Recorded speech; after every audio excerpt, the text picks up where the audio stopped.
That's a good idea. And a 3, and a 2, and a 1. Hello and welcome to 360 Gamercast episode 45 for Tuesday, the 17th of November 2020. I'm your host, Mark Webb, Gamertag Pearson on DCDMID Webby 360G.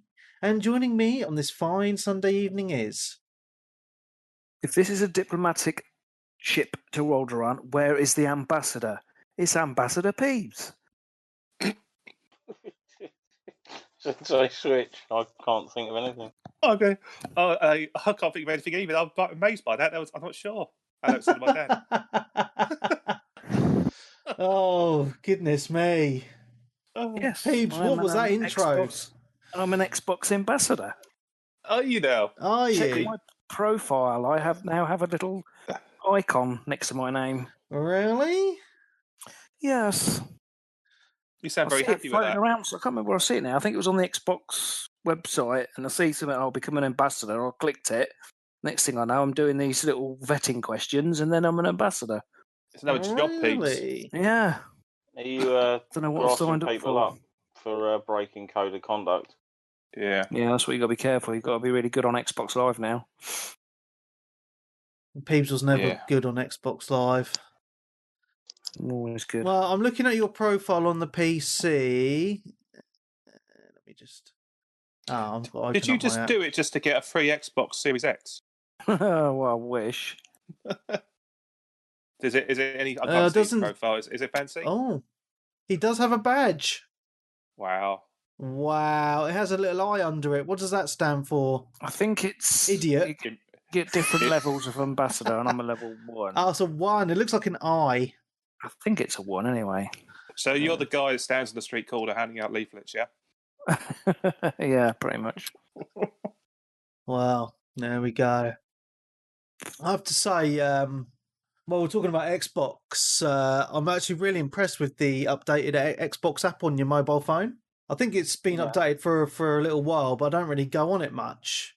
And I had a look on it today, and you can do loads of cool stuff on it now, can't you? You can do all your streaming from that app. You can log into your Xbox and remote play from it on your phone. You can do like all the typing from your phone on the Xbox. You know, if you need to type in your password or your email address to log in or whatever. It's really good. It's really well done now, I think. Impressed. I am impressed. Yeah. Isn't it Peeps' job to sell us the benefits of the phone app? It is. I'm sorry, Peeps. I stole your job there. Yeah, exactly. He's not going to get paid now. Oh, I'm sorry, Peeps. I'm sorry. Do you get paid in Microsoft credit? Yeah, my little Microsoft points that I like collecting. So, on top of searching Bing every day, now you have to sing the joys of Xbox by being an ambassador. There was something that you could actually earn Microsoft credit for using Bing or something, wasn't there? I remember that. Yes. Wasn't there like these challenges you used to have to do where it was like use Bing for like looking up conspiracy theories on the internet? Yeah. Yeah, so you obviously don't listen to the podcast back switch because we had the lengthy conversation on this the other week, didn't we? What was that about? I used, I had about 40,000 points and got myself some money off games. Oh, I actually got myself another tenner off Cold War that I purchased on Friday. Nice. How is Cold War? Yeah, how is Cold War? Well, we're going to talk about the games we played after the news first. I like to do the news first. Oh, is that now? Is that how it goes now? Okay. Yeah. Well, actually, it's a... we can go into games played with Peeps if you want to. Actually, how about we mix things up? Mix things up, guys. Tell us about Call of Duty, Peeps. Well, I purchased it on, Thursday. Downloaded it. It was £65.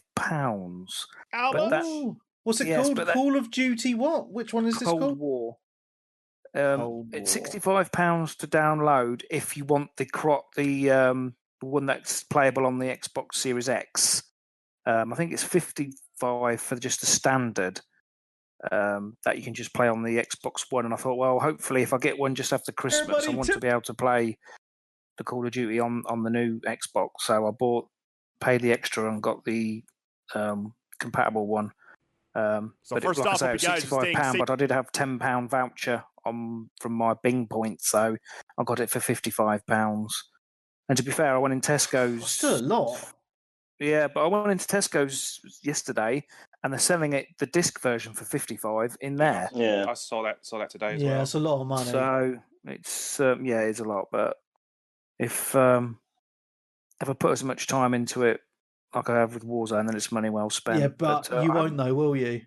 Yeah, but so no, because I'll still be playing Warzone. Yeah, well, what that's were you it. playing before you came on? And Warzone's Yeah. free to fucking play. Didn't even need to buy any Call of Duty for that. No. Colin needs to buy a Warzone. You need to persevere and get him to buy it. Otherwise, it's going to be a waste, mate.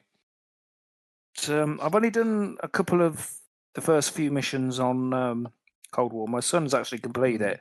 He said it's only about a 5-hour campaign. Oh my god! So it's like a tenner an hour, and that's all you're going to get out of it. Well, but it's still got the multiplayer. It's got the zombies. I've done zombies. I've got to wave 11, but I've only done one game. But it's are you just playing with randoms though?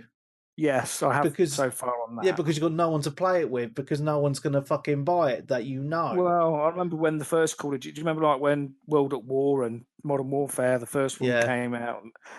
Everyone on your friends list was playing it. Yeah. Now you don't really see that many people playing them, but no, because Warzone is kind of the go-to game still. Yeah.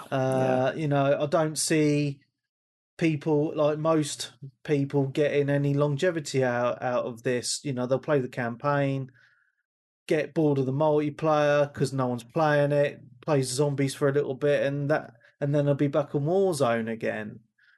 Yeah, but they have changed the campaign up a little bit. I mean, I've already done the first two missions, but my son was telling me today that there is different endings for some of the missions and stuff, and there's side missions, and there's collect intel to give you clues to do certain things. So they have sort of tried to change it up a little bit. I have. I did see a review where they were saying there's less shooting in this one. It's more kind of story and walking around and stuff.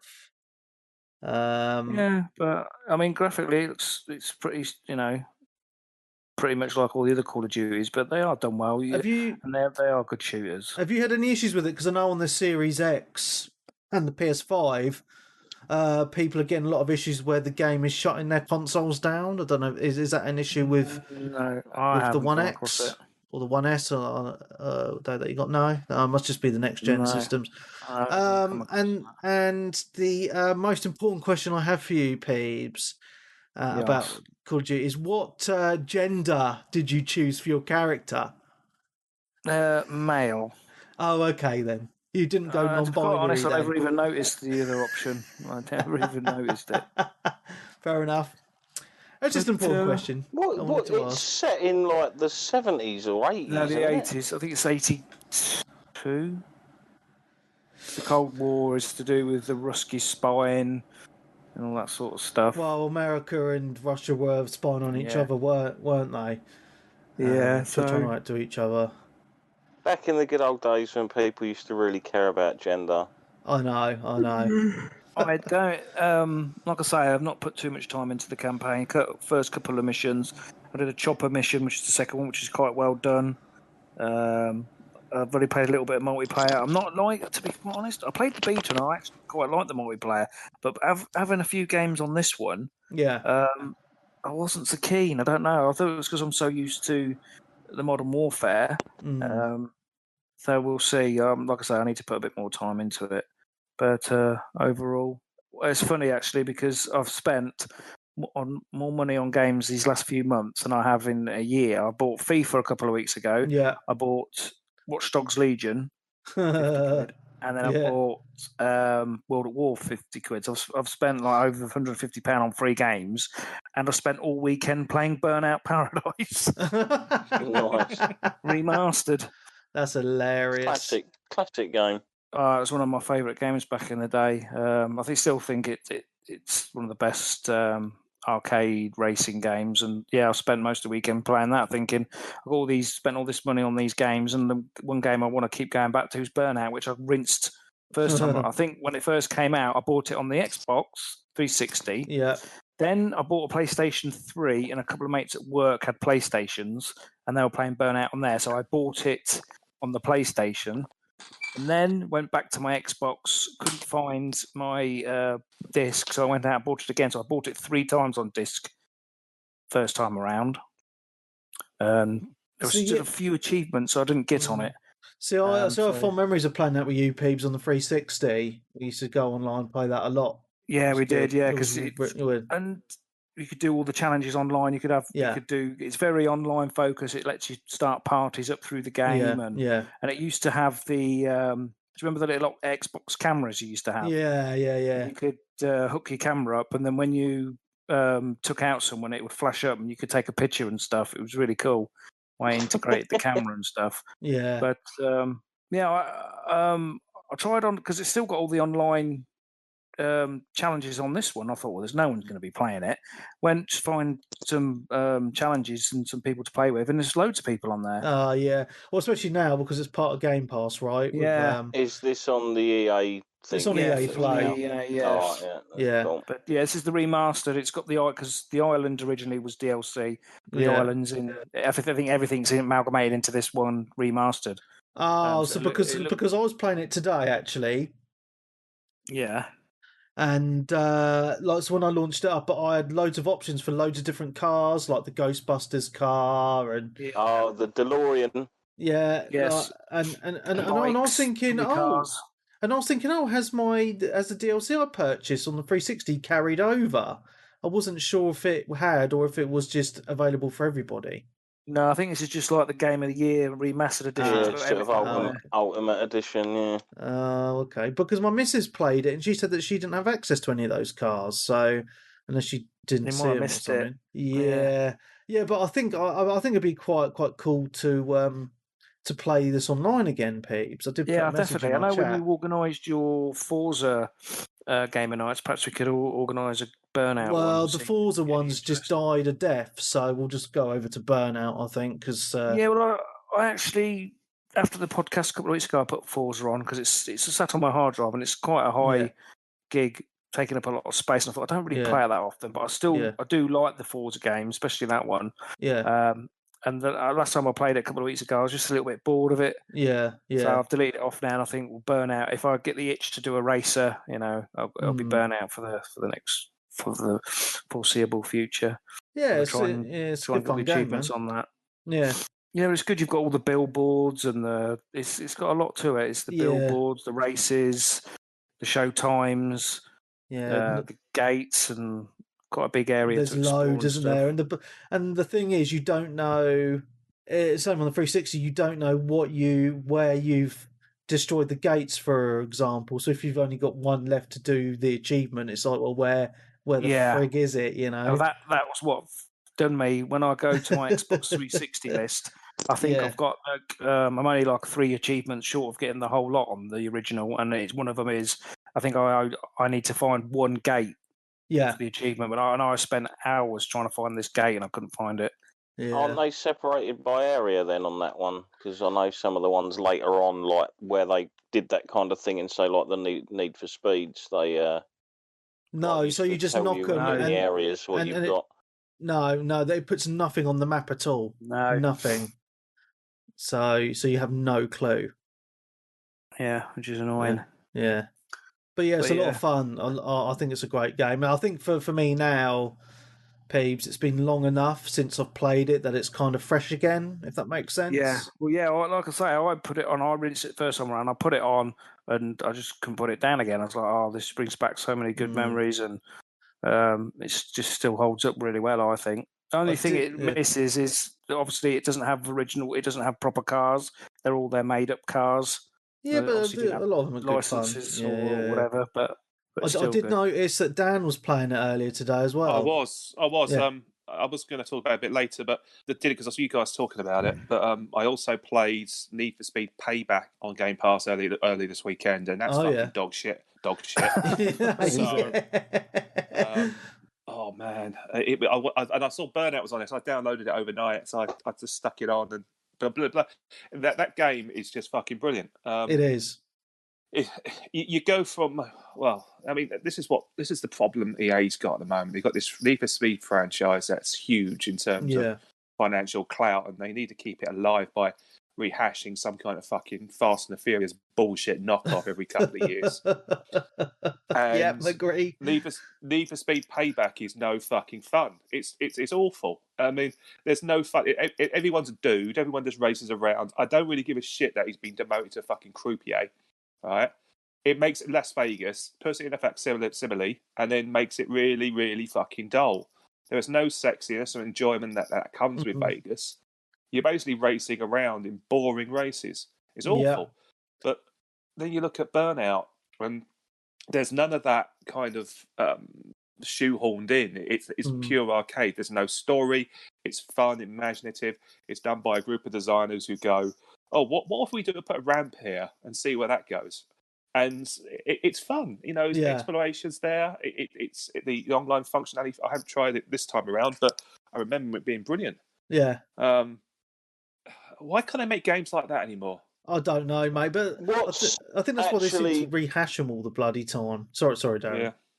No, I was about to say, what's even more surprising with that is everyone that I know loved pretty much most of the Burnout games, and everyone loved Paradise that I know. There wasn't really anyone that said anything bad about it. That was the last Burnout game they made. It wasn't as though they made another one after that and it failed and then they just gave up. They kind of released this game that everyone loved and then nothing. Yeah. Yep. I think that a lot of the challenge is, to a degree, when you've got these licensed cars, you have to go into an agreement not to smash them up. And Burnout loves smashing cars up. Yeah. And I guess there's that very much kind of dangerous arcadey racing about it, where it does encourage you to drive like a lunatic rather than kind of like a careful and considerate speedster. But why not just make an arcade game like Burnout with loads of crashes in it? Make up some cars. Yeah, maybe put some. Yeah, I mean, Ridge Racer's cars were all made up. Yeah, exactly. Let's do that. I mean, Ridge Racer. A lot of people will buy it. They will do. They'll see the pedigree and they'll go, "Oh, give that a go." And no one wants another Need for Speed. No one gives a shit. Yeah, agreed. So I just want the age of the. I think Need for Speed thrived during the early years of obviously Fast and Furious, and like you say, they've just evolved into the Fast and Furious now. Yeah, and the Fast and Furious films have just devolved into just entertaining drivel. There's no real as one way describing it. Interesting story in there whatsoever. It's just how stupid can we make a set piece? Yeah, sort of a thing. But they are fun. Yeah, and the games I really like them. into that as well, like with the Need for Speed games, as far as I can remember. So they're kind of haven't got the interest that they used to have. So a little bit of a segue then. So I actually, because we've got the EA Play on the Xbox at the moment, I downloaded Need for Speed Heat, which is the latest Need for Speed. And oh my fucking God, it is awful. It is it starts off and you're this, and all the cops are chasing your dude, and they ram your dude's car off a bridge, and they're like, "Hey, we're gonna kill you, dude." And this woman comes in, "No, let him go." And it's all like, "Hey, bro, hey, dude, we're gonna race these cars, man." But they all look really stupid. And the worst thing about the game is the graphics for a game that came out last year are absolutely dog shit, and the cars just handle like tanks. It's just awful. I did 2 races and then I was just like, I'm not playing this. And that's when I went on to Burnout. I was like, good game here, good game. There are still people who like those games. It's perfectly fine. I just kind of went off them a little bit because they tried to copy what Burnout did, but not as well. Yeah. Yeah, I just think for an open world racing game, like the Need for Speed games, last few have just been so shit. Do they sell well? They must do because they keep releasing them. It just feels like they don't put any effort in, No, they kind of they disappear quickly and get reduced in value quite quickly as well. They're odd. Easiest way to test to see if there's still a real market for those games is bring out one more game, make it underground because everyone wants a new Need for Speed Underground because everyone really loved that back in the day. And if that doesn't do particularly well, then you kind of know the writing's on the wall for it. Yeah. Well, because I think they're remastering Hot Pursuit as well, aren't they? Yeah, it's out Yeah, already. I heard that. Yeah. Oh, was it? it Oh, I out? didn't know it was out Yeah, already. it's on the. You can buy it on the Switch already. That Is was that the reasonably Cops good, and Robbers actually. one? Hot Pursuit. Yeah, Yeah. it wasn't bad. That Yeah, I one. like that one, but it's like this is typical EA now. They don't bring out anything new that's decent. They're just rehashing all their old crap, all their old big franchises. Remaster Need for Speed, remaster Burnout, remaster the Mass Effect series. They just don't bring out anything original anymore. It's sad. It's sad to see because I remember a time during the 360 era where they were banging out quality games all the bloody time, and it's just They took all those developers out in the back garden and took a shotgun to them. yeah, Mate. it's sad, man. It really is. It is crazy. Fucking hell, man, that's a bit brutal. Like someone had a massacre in Guildford. Yeah. Sad. Do you remember the times. other game? They did bring out like a little arcade game, but it was more. It wasn't really a racing game. It was the one where you just crashed the buildings and you had to accumulate Yeah. higher scores and stuff and leaderboards. Oh, that was a bit That's, crap, that wasn't it? I remember. Yeah, it was alright. It was a nice little puzzle game, wasn't it? Yeah, I quite liked it, but yeah, I can't remember what it's called. But it had Connect support in there as well. I remember for some reason. Was that the one where you used to have licensed music, like had Dr. Beat in there and stuff? Yes, it did. Yes. Yeah. You build up combos by causing destruction. Yeah. I don't think that sold very well. Was it just called Burnout Crash or something? it it might have been actually. Yeah. That was it. Yeah, it was good. I enjoyed that. Yeah, I thought it was quite good. Cool. I used to sit there for hours on crash mode on some of the old Burnouts, trying to rack up some high scores. That's what you should. That's what you want to play. That's what people want to play. They don't want to Fun play games. some dude in some shit car, basically running away from the law because he races too quickly and he's misunderstood, and it's like, oh, fuck off. Just out of prison. Yeah. No one gives a shit, mate. It's all the same rehash story over and over again, isn't it? Pretty much. Yeah. Did anyone play the sort of like pretty acclaimed and panned Fast and Furious game that came out like earlier this year? No, I know Stunty. I think Stunty picked it up. Didn't he? Oh, surprise, surprise! I'm sure he did. It might not be alongside Rambo. I've seen someone in the community's picked it up, but I was toying with the idea because I like the Fast and Furious movies. But then I saw a video review and I just thought, oh my god, this is awful. It looks last gen, basically, from what I've seen. Yeah, big time. Cool. Are we into someone's games or are we just rambling at the moment? Yeah, sort of talked about talking about Cold War, wasn't they? Burnout. War. Watchdog Legion, I still haven't put on since the last time I think I was on. I just started it. I haven't played it for over a week because it kept crashing my Xbox. Yeah. I did tweet about it, and they did get back to me saying, "Oh, we're working on an update." I don't know whether it's actually had an update yet. But I've just not tried it because I've been playing Burnout and stuff. I've not had a go. But I mean to because I want to get it done so I can trade it. It's a good game. I mean, it's. I mean, I finished it last week.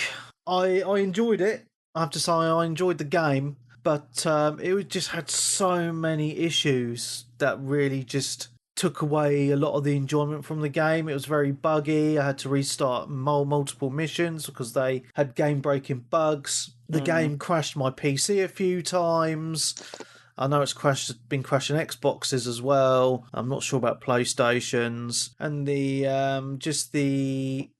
frame rate was just all over the place as well.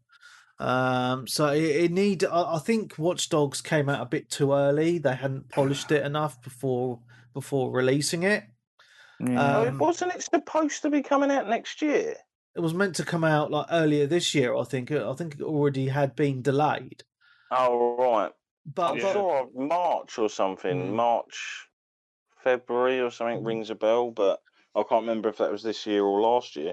Or next year. But I think the premise of Watch Dogs I think is really good. You know, you can recruit any Londoner really, and they all have different abilities, and those abilities can come into play throughout the campaign. But what I found is you could pretty much just rock through the whole story with just your 4 or 5 characters you start with, because they pretty much have all the skills you need just to rinse and repeat the same method in every single mission, just to plow through it. If that's the way you want to do it, How long did it take you to complete them, Webby? I think it took me about 30 hours, or just under. I think 20, the late 20s anyway. Right. Yeah. Did you and try that and was clear enough. all the missions on the map and stuff? Nah, or fuck that. Couldn't be asked for that shit. No, I just did the main stuff really. I did a few side missions, but to be honest, I just wanted to bang it out because I wanted to have it finished before Assassin's Creed launched. Because I want to get Assassin's Creed done quite quick, because one, I've signed up to Uplay Plus, so I don't want to pay for many months on that. So I can cancel that when I finish Assassin's Creed, and obviously Cyberpunk's out next month as well, so I want to have a free slate for that. But yeah, I mean it's a good game, but I would say it's too buggy at the moment to recommend a purchase at the full asking price. Enough. What's that, mate? I'm just saying it's not good enough from the developers to be bringing out buggy games that, you spent 50 quid on a game that I can't play. It's just not good enough. Yeah, 100%. And it's a shame because it's set in London, and we all know London very well, being British and been there a few times, etc. And the city's done very well. I have to say, all the landmarks are there and they look absolutely spot on, and all the streets, etc.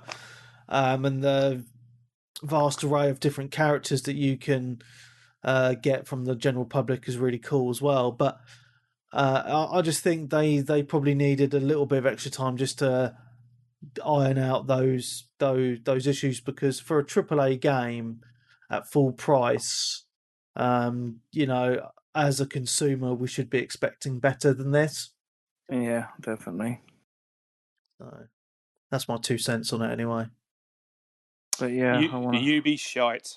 Well, it is Ubi shite. I mean, it's so I watched the Digital Foundry video on this, being a complete geek, just to compare the Xbox Series S, Series X, and PC versions, and just very quickly, and what annoys me is just a slight annoyance is when the consoles were being announced and all that, they were like, oh yeah, all the games are going to be at least 4K at 60 FPS on this Series X, blah blah blah.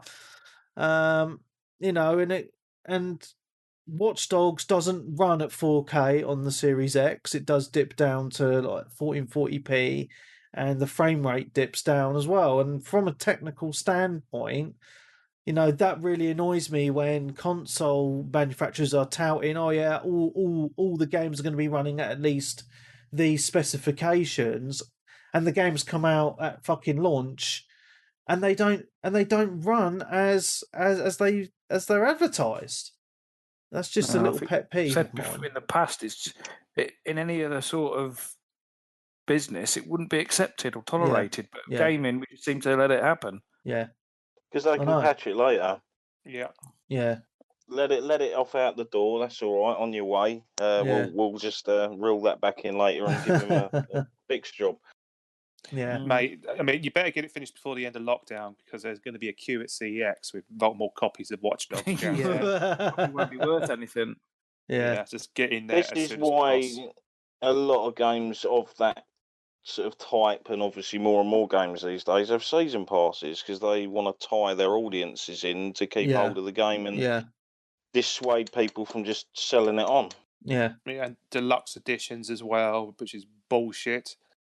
Which is basically, here's the game, 70 quid, but you can get it. We'll carve a massive chunk out of it and give it to you later. But if you want to pay 50 quid and more price, it's just bullshit. Yeah, fed up with it, bollocks. Mm-hmm. What else you play, Peebs? Tetris Effect Connected. Yes, I've been playing this as well. Well, we've been playing the same games. In the Facebook chat, I think, or somewhere, and I didn't know nothing about it, to be quite honest. And then I see you guys playing it, so I thought, I'll have a gander at that. I haven't played too much. I mean, it's Tetris, but I must admit I was a bit underwhelmed when I first put it on. And then you took some drugs and it was banging. yeah, it's definitely trippy. And for the first hour I played it, I didn't realise you could zoom the screen in a bit more. It was so far away. You could do that. I haven't even got what. Yeah, you can zoom it in. Yeah, yeah, because I have it zoomed all the way in. Yeah, it seemed so far away. I'm thinking, this is crazy. You've got a great big screen, and the actual grid for the Tetris box was like quite way back. But then, yeah, I think if it's the right stick or the left stick, if you pull it in, you can bring the screen a lot better further in, which was a lot better. But I like the way it's done the leaderboards and stuff. I like online leaderboards and stuff, so you can just see who's top, and then just keep going and try and chip away at their score and stuff. So I've been enjoying it. Well, my missus has been playing it as well. So me and the missus have been taking it in turns, and we've both completed the campaign. Oh my god, that last level on the campaign took me nearly 2 hours to fucking complete. Sounds a bit Dr. Robotnik's Mean Bean Machine, mate. It was like all that. I mean, I didn't have any issues. Fine all the way up to the end. Yeah, so I didn't have any issues before the last level, but it gets so fast. I was like, I don't know what I'm doing, but can I just add here? I thought it was a piece of piss. Yeah, but you're like a Tetris master, aren't you? And normal. I'm queuing up for expert mode now. Nice. Well, you should complete the campaign as well. Yeah, twice over. Really? Are you struggling with it, Peebs? Well, no, not in the. It just seems quite a long game. It's not that long.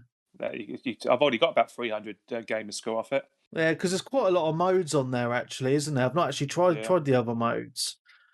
I want to check out the multiplayer. But one of the things I'm really liking about it, Peebs, I don't know about you, is just yes, it's Tetris, but it's just that the way it's presented with the music's really good, and you got all the stuff going on in the background, and the way the music beat goes with you pressing the buttons and moving the Tetris pieces around. It all just brings it all together, and I think it's just presented really, really well. Is it by the same dude who did Child of Eden? I don't know, mate. I think no clue. Oh, okay. It's a similar style, isn't it? Yeah, it is.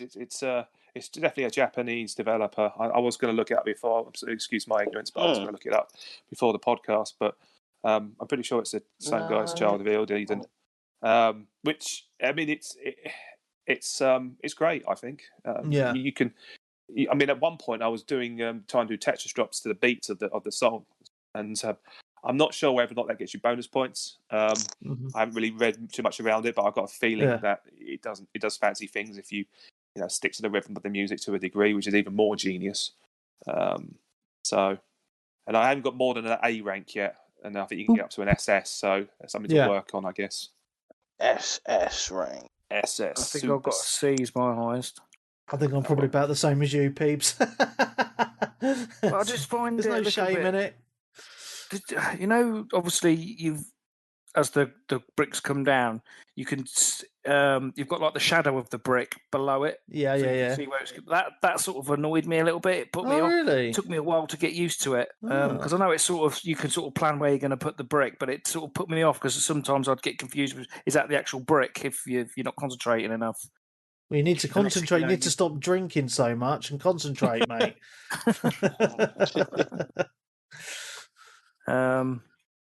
But yeah, I plan to give it more time and try and beat some of the. I think Dan's top of the leaderboard on quite a few of mine. Not surprised.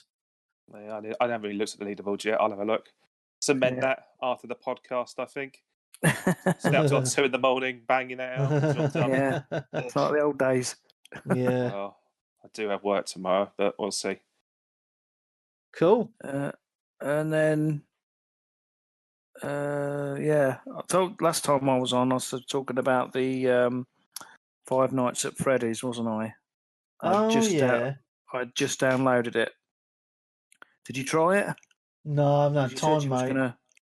Well, I still haven't played too much of it, and I've only played the first one.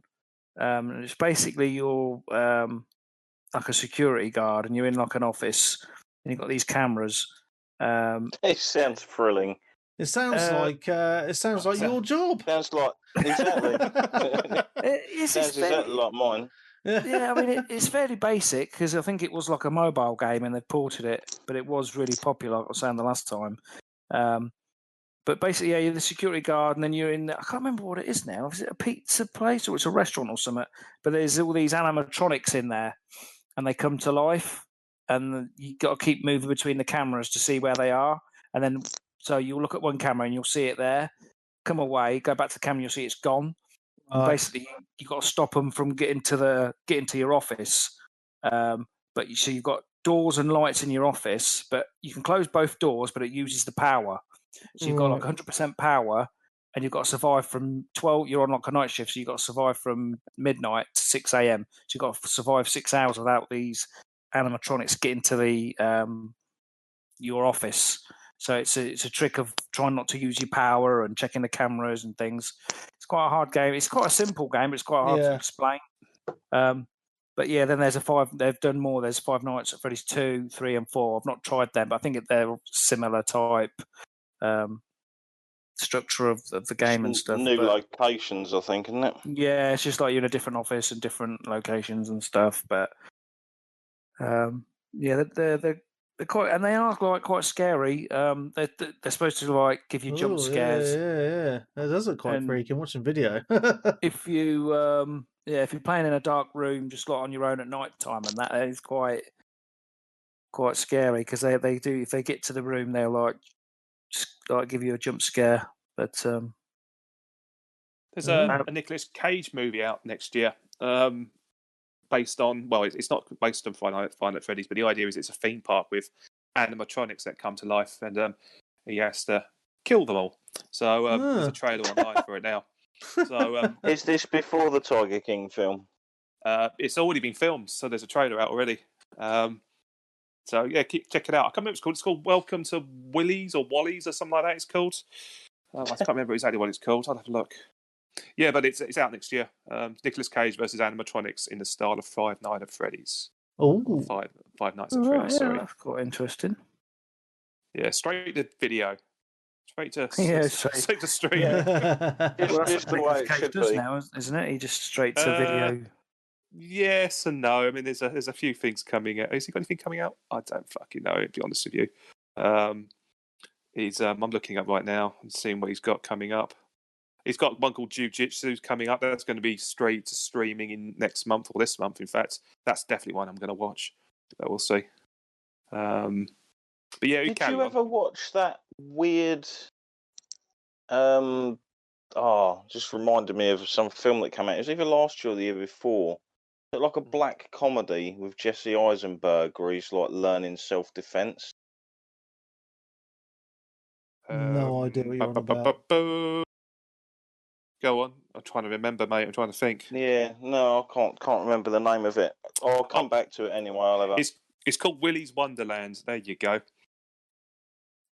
Yeah, it's called Willy's Wonderland. Something to look forward to in the desolate year that is right now, or next year maybe. Yeah. So, last game, and I've only literally played an hour of it this afternoon just to check it out. Was the Star Wars Fallen Order? Oh yeah. Because obviously that's on the Game Pass now as well. Yeah.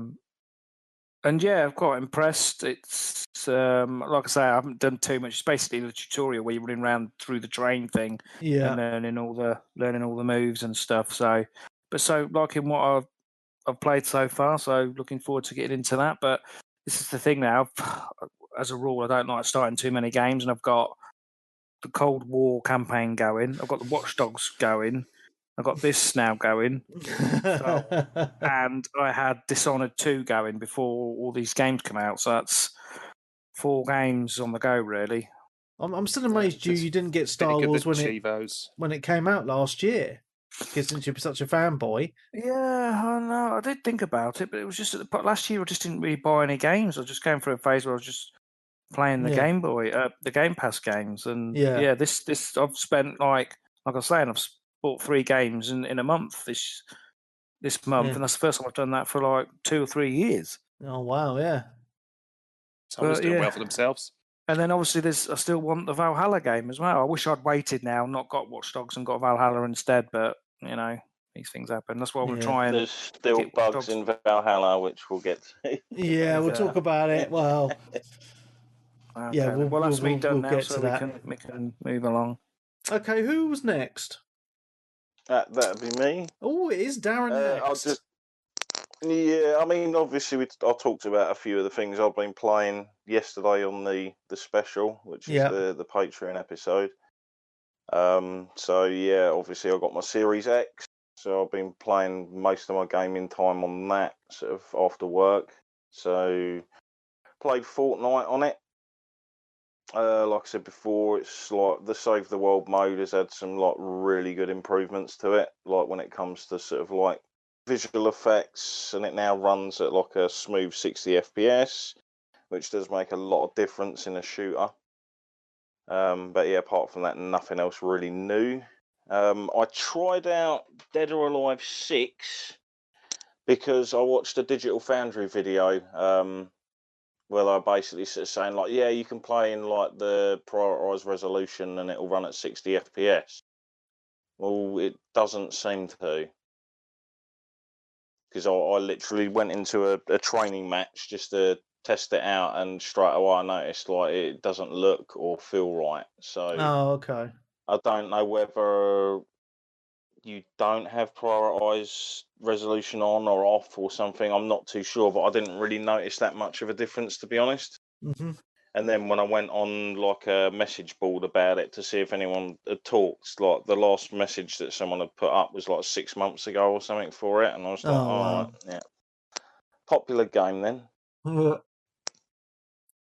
And what was the other one? Hold on a minute.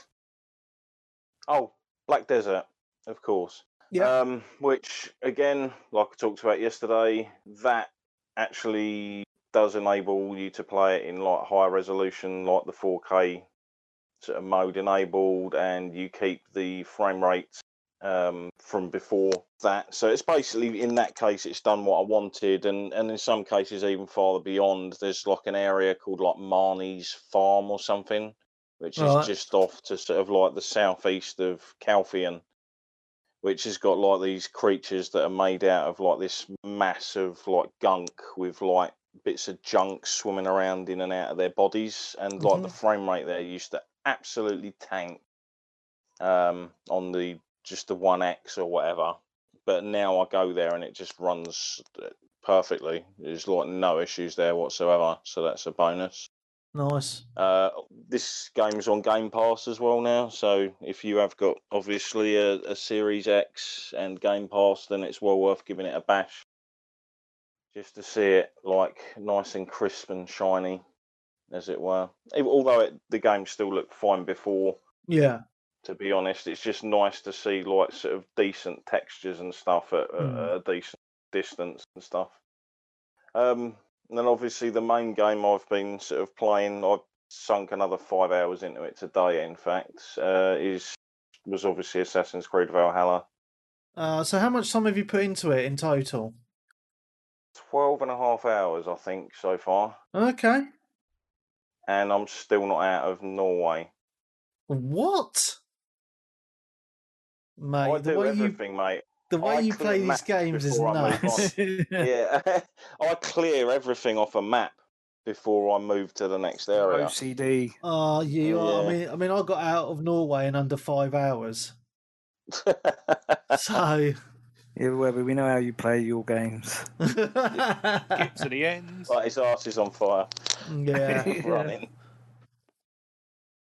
But yeah, there's actually one part of the game that's actually really weirded me out a little bit. So the first sort of like big boss hunt you get, you'll know the one, Webby. Yeah. When you hover over that area on the map and zoom in, like with your trigger, around the area where that fight was, you get full on like throat singing and chanting and stuff. Mm-hmm. Yeah. For no reason. Just when you highlight that area. Yeah. Yeah. but on nowhere else on the map. And there's no reasoning I can think of why that is. So I can answer that. So when you're in England, go ahead, mate, because it's puzzled me. So when you're in England, you can do raids on towns. Yeah. And they're towns that all have churches because the churches have all the money. So when you hover over the town with the church, like a choir will sing, the music will just start playing when you highlight those areas when you're in England. So I'm guessing it's kind of a similar thing to what you're talking about. Maybe. Yeah. It just seemed really weird. Yeah. Okay. It's just really weird and slightly creepy. Are you playing as a dude or a lady in it? Oh, I went as Eivor. Obviously they're all both Eivor. Well, yeah, I was going to say you're both. I went as the female again, just for shits and giggles. Yeah, I don't know how it went properly. I know in Odyssey, even though they gave you an option, something like 70% of the people that played it played through as the Alexios. Yeah. But in Odyssey, the canon character, the main character was supposed to be Cassandra. Yeah, I mean, I played as Cassandra. I thought she was a really good character in Odyssey, but in this, it's different, isn't it? Because it's there's three options, isn't there? Man, woman. I can't remember what the other one is. Like, kind of let the game decide or something. Yeah, I think what it is obviously they are going through like all of these in a simulation in the Animus. Yeah. So I believe it's something along the lines of, well, looking back through history or whatever, there's no actual sort of record of which sex this character was. Yeah, but have you got to the bit where they go back to the Animus, to the people that are in the Animus? No, you haven't, have you? Because they actually. Do you want me to spoil it a tiny bit? Oh, you can't wait, can you? Well, it doesn't matter too much. No. So where they're where they're in the Animus, they've dug up they've dug up Eivor's bones. So they'd obviously be able to know from the bones, right? So right. It's just why I'm a little bit confused. I mean, it doesn't bother me. It's just a little bit confusing as to they don't know if it's a man or a woman. It doesn't matter. Let the game decide. Cool. But then they've dug up the bones in the real world. So it's like, well, okay, this isn't making a lot of sense to me. But I've chosen to be doesn't if they've done that. Yeah, but I've chosen to be the dude in this, and I quite like him because he reminds me of like a proper Viking. You know, it's the beard and the cool hair, and I was trying to place his voice, and his voice sounds like it's really bugging me, the name of the dude. So there was like a documentary program, I think it was the BBC, where they used to go around and digging up for relics. Time Team. Yeah, like Time Team, the main dude. Robinson. It sounds like him. It sounds like Baldric. him. Yeah, it does sound like him, man. Magnus Brune is the voice actor for male Eivor. Oh, okay. And Cecile Steps. Baldric the Viking. But that's what he said. His voice does sound like that. To be honest, it really does. Yeah, it wouldn't surprise me if they're both obviously from that area, because I know they tried to cast voice actors that were kind of that kind of origin and stuff in the last game. I mean, I know you haven't obviously got to England yet, which it's a little bit. I wish you had, because the game really picks up. I mean, the beginning in Norway is fantastic, and the story with the brothers is very interesting. And I don't really want to delve into it too much for those people that haven't played it. But what I'm really liking about when you're in England is it's not the whole of England. It's like a section. And you got like East Anglia in there, and the River Ouse, and you got all these places. No, Peterborough's not in it, mate. So sorry, but it's just quite interesting the way the story is written, and it's about they've come over from Norway, and they're kind of raping and pillaging their way around England, and And they're they're trying to take the throne from the king, and all this sort of stuff's going on, and obviously there's a lot of there's some really good side missions in this. So there's one where you kind of see visions, because obviously in Norway I think you must have done it down there. There's that vision. Well, there's that lady, and you talked to about oh no, visions, yeah, sorry. Yeah, so the seer. Yeah, so when you're in England, doing her side missions is well worth doing, because it goes pretty awesome. It really does. Yeah. It Well, even the little, I was about to say, even the little twist, because obviously this goes back to sort of like some of the older Assassin's Creed games, where when you kill people, it goes into like a weird sequence where they're having a conversation with each other. Yeah. And obviously the first one of them you get to, how that person dies was not what I expected was going to happen in that vision. And I was like, holy shit, like, this is mad. Well, what's quite interesting about this is like a lot of the gods that they believe in are in it. It kind of, at points, it reminds me of those Marvel superhero films a little bit, with all the mythology and Odin and all that stuff. It's all what they believed, isn't it? I mean, I did see, what do we call it? Like an article where someone was basically having a moan because in the game, you obviously attack churches and stuff like that.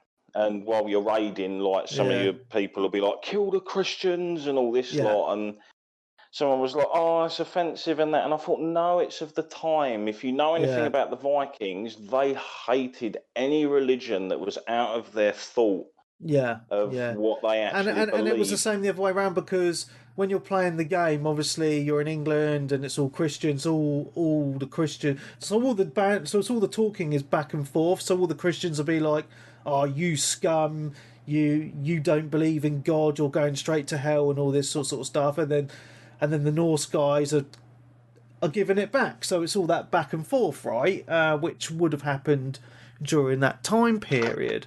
So, as a Christian myself, I'm not offended. So crack on. Yeah. No, and it just makes the world a bit more believable. Well, yeah, because that sort of stuff did obviously go on, and there were certain Vikings that were kind of intrigued by Christianity and wanted to learn more and things like that. And then they were thought as being heretics by their own people because they're kind of going against like their own way of living, sort of a thing.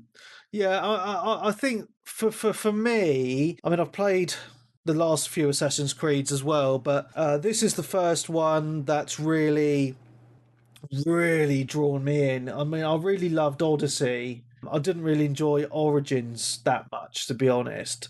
I enjoyed Odyssey, but I felt with Odyssey the world was too big, and I felt like I just got lost with all the markers on the map of things to do. It was just a bit overwhelming to me, so I didn't enjoy it as much because I found myself just ignoring it all and just trying there was a lot of stuff you could ignore, whereas I find in this one you're pushed to explore and look for materials and stuff. So this is what I was going to say. There's only a set amount. Yeah, so this is what I was going to say. So with this one, I feel like it's more. I'm enjoying exploring the world more, just looking for the gold and the side missions. I'm actually just enjoying that exploration a lot more, and then I can feel, but I don't feel like I have to do absolutely everything before doing another main mission. I'll kind of chop and change, which is just quite nice. And I haven't really experienced any of the.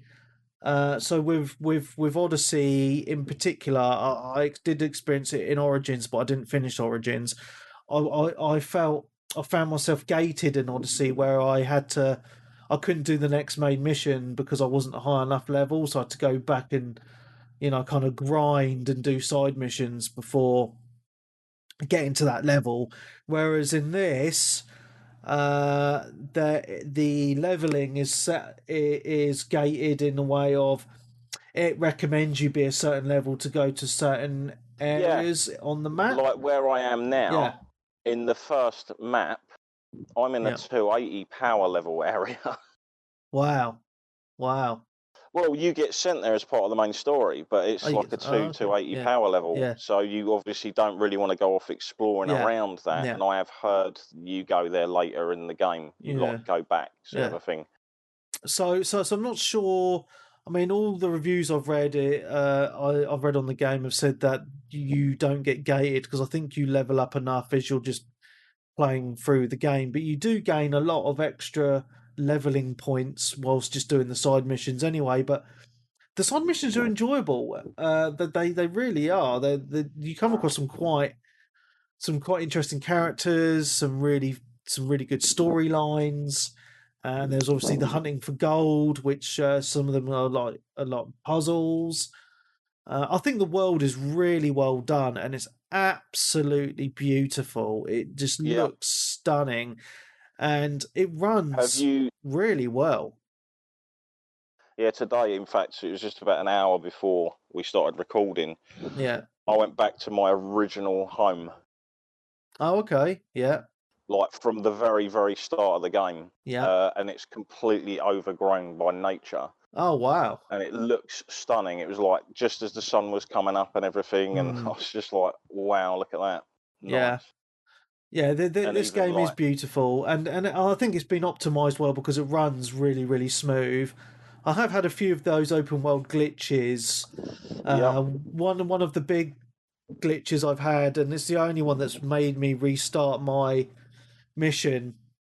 I was doing a raid, and you get points where you have to ram a door open, but it takes two of you, so you go up to ram a door with your shoulders, and you'll be like, "Hey, come and help me," and usually one of the AI comes up and helps you ram the door open. But what I was getting on one of these raids was my dudes just saying, "Hey, come here," and there was about 20 of my dudes just standing there, just doing fuck all. No one was helping me, and I was just ramming the door over and over again on my own. So I had to restart the mission, and then it worked the next time, and that was a little bit frustrating. But overall, I haven't really had any other issues with the game, which is my issue that I have every now and again on certain parts of certain maps. Yeah, you seem to kind of slightly fall through the floor, and the game thinks you're falling and you can't move. You're just sort of stuck in this like juddering sort of state that you can move your character around, but you can't get out of what it is you've fallen into or whatever it is. Interesting. So it's like reload. Thankfully, the game auto saves quite a lot, so you generally don't have to go back too far when that happens. But it's just more of a pain in the arse. But I can see them obviously sorting that out. I mean, Odyssey probably had all of these, but I didn't jump on it when it came out. I waited about a month or two before I played it, so they'd obviously patched a lot of those issues out. Yeah, that's fair. I really like in the fighting in this, so you can choose your main weapon and a secondary weapon or a shield in your second hand. So I'm running with dual axes, and you can do LB or RB, and it uses different hands, and you can have different abilities linked to each weapon. You can equip runes to your weapon and armor to give you different buffs as well, which is quite cool. So I'm really liking that. Just don't expect to pick up gear constantly like you did in the old games. No, and I know you haven't got to it yet, Darren. But I what I'm really liking is how the whole Assassin's Creed universe comes together in regards to the actual Assassin Order. How they play a really big part actually in the game, because you wouldn't, because just looking at the game, it is very full on and not really very sneaky or anything like that. But the Order itself, or both the Orders, the Templars and the Assassins, they actually play a big part. Well, yeah, you figure that out story. anyway, because obviously really early on it's like, oh, I met these people while I was abroad. Yeah. And they're both after the same person we're after, because he's part of a certain organisation, and so that's where it's all going to tie in. Yeah. So it's good. It's probably one of the best games I've played this year. Actually, I'm really loving it. I I can't stop playing it, to be honest. And what's quite cool is because I've got it on Uplay Plus, which means I've got the Ultimate Edition. I get some extra missions. One of the extra missions for Ultimate is the Beowulf storyline. I've got that. It's pretty awesome. That's all I'm going to say. It is pretty awesome. Yeah. So the skill tree is amazing as well. Oh, it's massive, isn't it? There's so much. Because that's how you level up. Yeah. You level up by learning new skills and like leveling up the gear you actually have. Yeah. Rather than picking up constant stuff and actually having a full-on leveling system. Yeah. Yeah, it's it's a really good game, and Peebs, I'm just, if I was in your shoes, mate, I'll try and trade in Watch Dogs for it if you can get to a shop. But they're all closed, aren't they?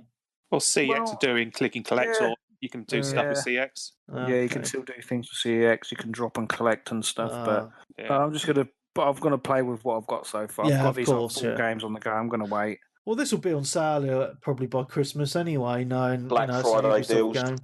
Yeah, but it is. 10 or half or something. Yeah, as I say, I'm very impressed with it. Just especially since the last two AC games were a little bit not. I mean, they were good, but this is, in my opinion, on another level. I'm loving it. I think it's great, and I think the fact it's set in England and it has that time period that I find quite fascinating. Are the maps well, not to scale as in size, but are they? Is it a realistic map? Is it the proper coast of England and Norway and stuff? Yeah. Even the Isle of Wight's on there, mate. Yeah. Still don't sound very impressed by that. What about the Isle of Sheppey? No. Yeah. The Isle of Sheppey, it's gone for a bit of renaissance, I noticed, Isle of Sheppey. I went there a couple of years ago when I was a kid. Yeah, it has been built up since they did the bridge, like the proper... Yeah. They put a great big bridge on it, if you didn't know. It looks kind of fancy now, so they've actually had some money come onto the isle. But before, it was like a nuclear wasteland before that.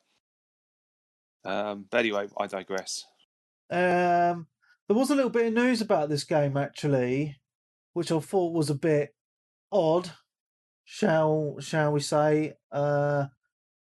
So basically, there was a reviewer who reviewed the game, and this reviewer, I don't know what her preferred pronoun is. I think it's a lady. It's a he. Courtney Craven put out a tweet saying, "I didn't include this in my AC Valhalla impressions piece, but it's equally important to address. This is a character description in the game. It's absolutely unacceptable to talk about facial differences this way. Writers for games and otherwise need to do better." So anyway, this is what is said in the game. This is a description about a character that this person is referring to. Horribly burned in a childhood accident. I can't actually pronounce the name. EO Forwin is terrified someone will see her disfigured face. She relieves her fury with bursts of violence. So take from that as you will. But the thing that kind of irked me a little bit is Assassin's Creed Ubisoft team actually replied to her and said, "Thank you so much for pointing this out.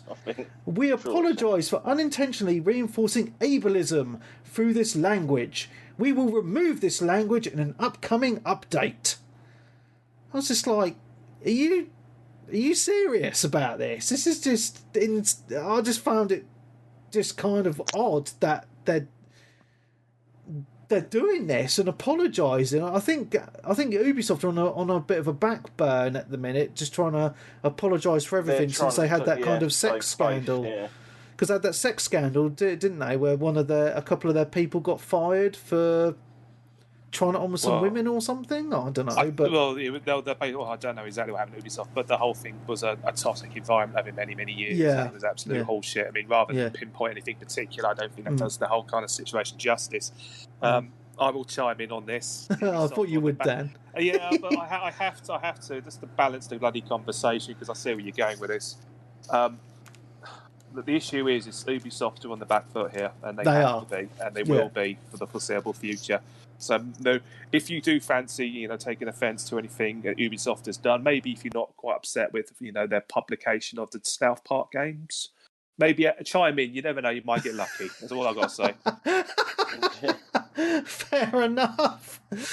I mean, some of the replies to it, I'm not going to repeat on here, but it just made me chuckle. Something about, oh, please take the axes away from the game because I'm offended about chopping people's heads off or something. But I just thought that was an interesting piece of news to add. And the other thing about Ubisoft, since we're talking about Ubisoft, we'll get back to the game in a minute, Darren, if we've got anything else to say about it. The Ubisoft Montreal office was evacuated on Friday following a hostage phone call. Someone called in saying that someone had taken hostages. It turned out it was a hoax. Ah. Yes. Yeah, so it was all in the news. I think Peeps was the first person to alert me to this, actually. Yeah, I read it in the paper, but I didn't really read the article too much because it was breaking news and they hadn't really got much info at that time. Yeah. So it's found to be a hoax. So it was the Daily Mail online after all, Peeps. You should have been wary. The most popular online news publication, I might add. That's because the stories are so fantastical. Anyway, anything else you want to say on AC, Darren? I mean, I think we've said most of it, haven't we? Covered most of it, yeah. It's so good, and I'm looking forward to banging out some more of it tomorrow. Anything else? No, that's pretty much me done. All right, cool, man, cool. What about you, Dan? Oh, me. Crikey, I better put down Animal Crossing down. I'm currently on the hunt on Animal Crossing for a golden trout, the elusive golden trout, which apparently disappears this month for a while. And in order to get the golden trout, I had to build a pond at the highest point of the map, which I hadn't done previously. So I've literally just wasted about 40 fish bait trying to find this fucking thing, and I haven't done so already. So that's that Animal Crossing update for the week, although I did manage to finally grow my first green mum flower, which I'm really happy with. And now I need to grow more, so I'll have a green mum farm going on so I can make a pretty flower bed pattern.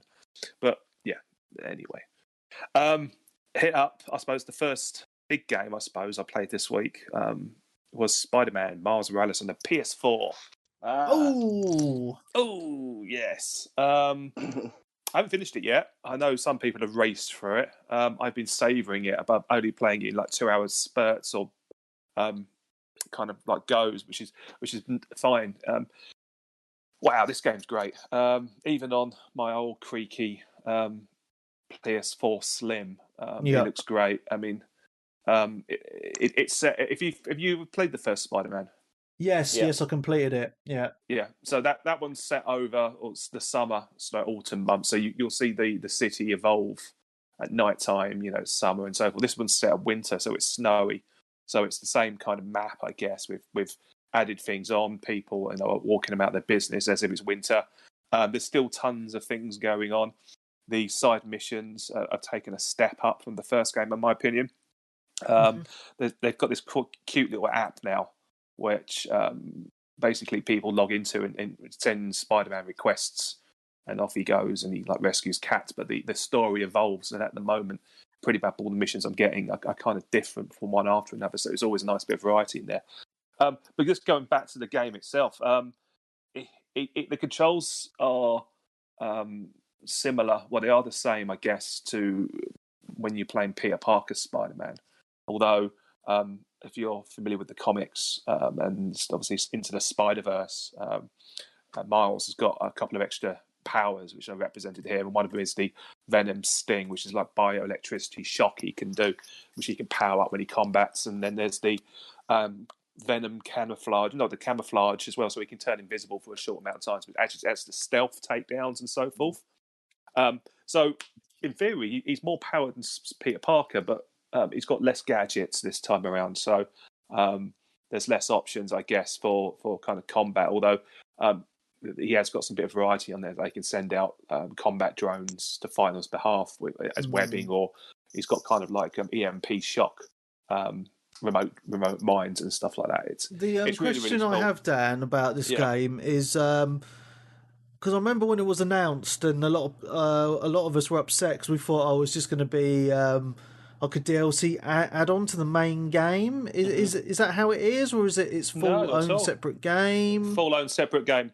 So the original game isn't in this then? Or No, it's not at all. Not at all. There is I a mean, version with it, yeah, but on the I think that's PS5. just for the PS5. Yeah. Yeah, on the PS5 right. you can get the original game remastered for in the Ultimate Edition. So there's two versions of the PS5. There's the standalone Miles Morales experience, or there's Miles Morales plus the remastered Spider-Man. Okay, but it's all in the same city. Or obviously, it's just same city. His story. His story. It's his story.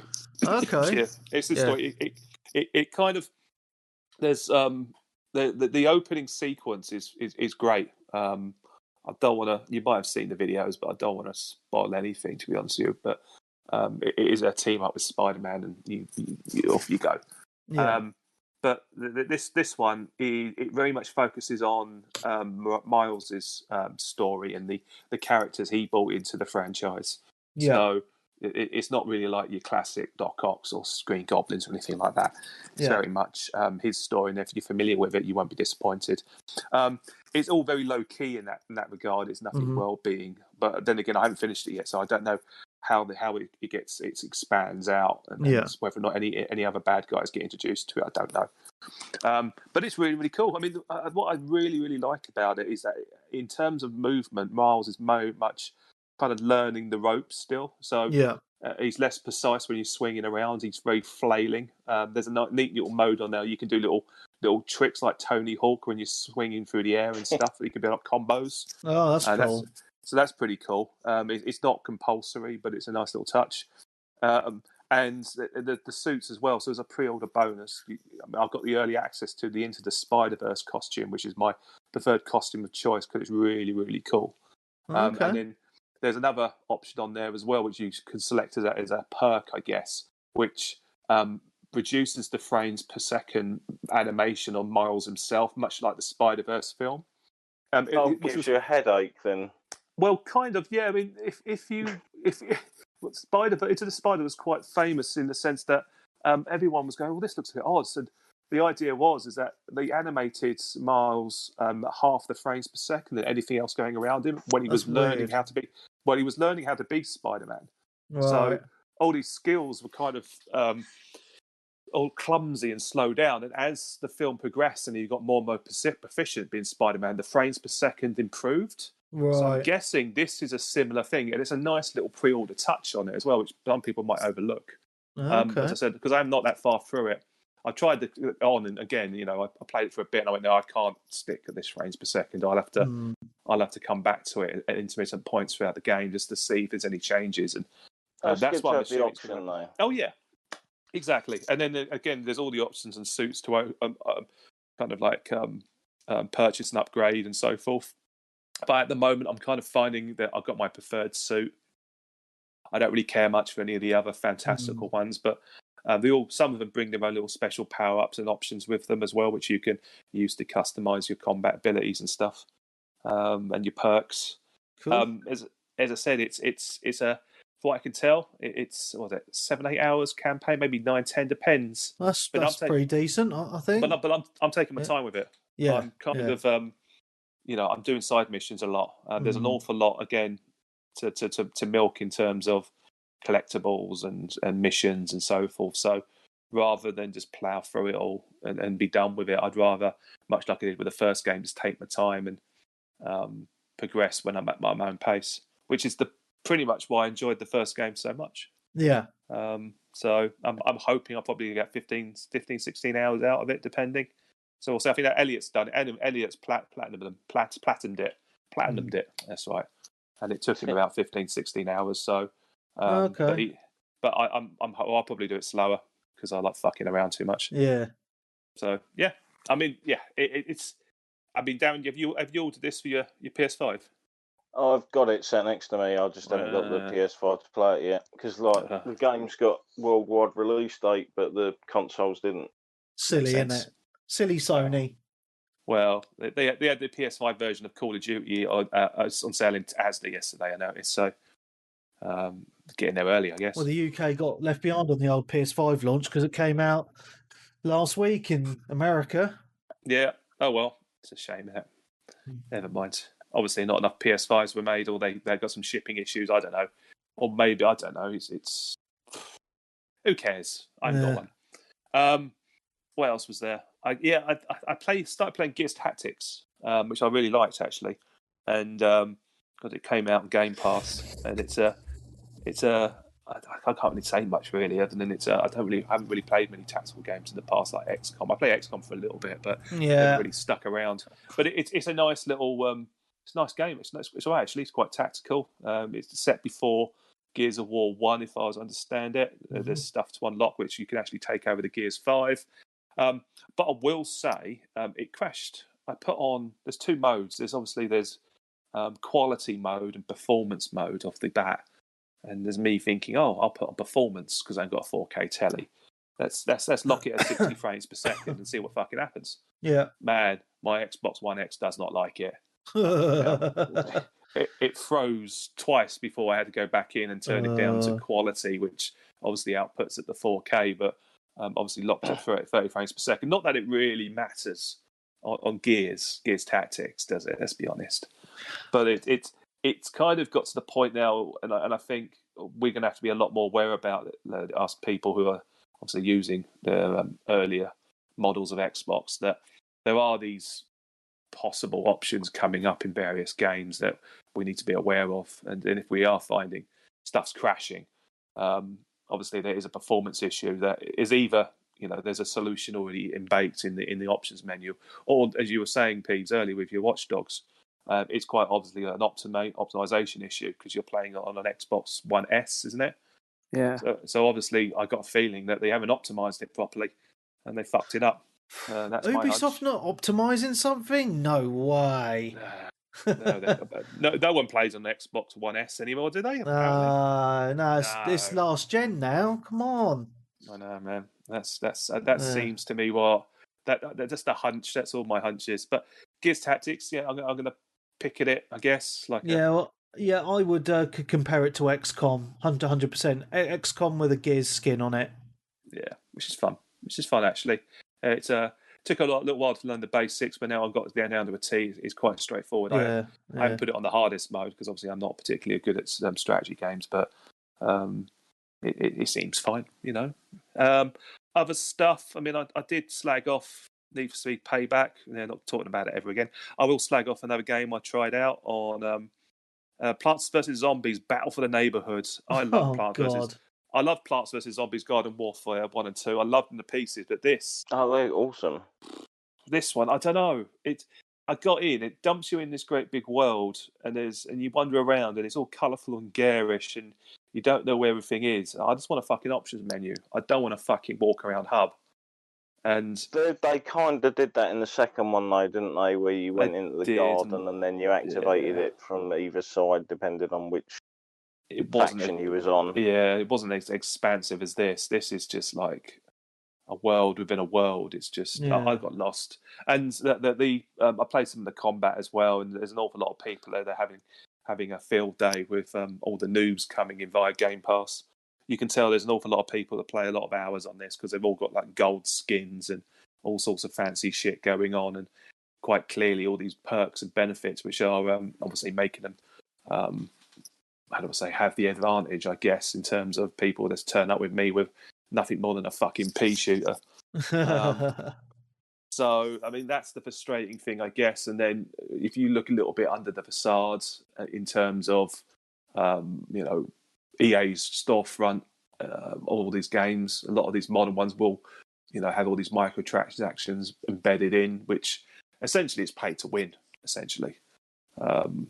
Which, until you've, I suppose, unlocked enough content and took enough, being squashed in the face with a giant acorn, it's how much fucking, pain can you tolerate before you actually give up and open your fucking wallet. That's how I feel about it, so I'm not going back to that. I had I had a catch up with Maximus Prime actually last night on Gears 5. We had a good old chat, good old catch up. I still love Gears 5. I don't care what you lot say. I enjoy going into the arcade mode, which it completely does away with the Nashers. So there's none of that rolling shotgun bullshit. It's all the other weapons. Every character you can get or unlock has its own kind of initial loadout. So whether it be a hammer burst or a gun saw, what you call it, or chainsaw, or whatever. And then you have the option to earn points to unlock additional higher powered weapons. So that's the arcade mode basically, and it's a combination of capture or not capture. No, it's more the capture of King of the Hill crossed with deathmatch rotation. So there's a bit of variety in there, and it's my go-to game mode, to be honest with you. It's great fun, and a bit of hold chucked in as well. 12 rounds of hold, absolutely smashed a hold with a really good team last night. Lots of extra bonus points, thank you very much. And I think the new Operation comes out soon as well, Operation 5. I'm not exactly sure there's a date for it yet, but again, it's their version of a season, I suppose, to a degree. But where they try to, give you new targets and try to get more money out of you. But I haven't paid a single penny on this game, and I'm loving it for it. Good. What else was there? Oh yeah, I had a quick go of Overwatch.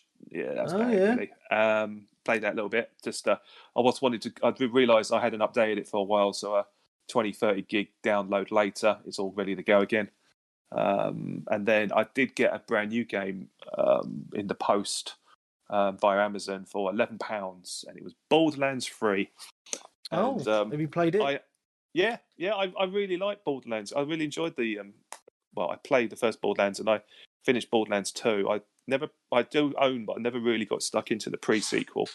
So I was always interested in getting this a year ago whenever it came out, and I never got around to it because I wasn't really gaming much at the time. So I had a quick look online of interest, and I found a cheap copy, brand new. I'll have some of that, and it's fine. It's great.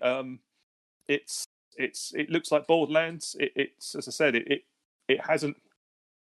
Visually, it hasn't really changed much from the first game in terms of stylized graphics, and I think that's something to be said of how far ahead of the time it was, I guess, in creating its own kind of identity. Which, if you took a still of Borderlands and compare it to say like Rage, you immediately know it's Borderlands, and Rage you'd be like, meh, what? Don't care. It's obviously it's a lot smoother. The combat's improved a hell of a lot. The attack patterns have improved. Claptrap's still fucking annoying.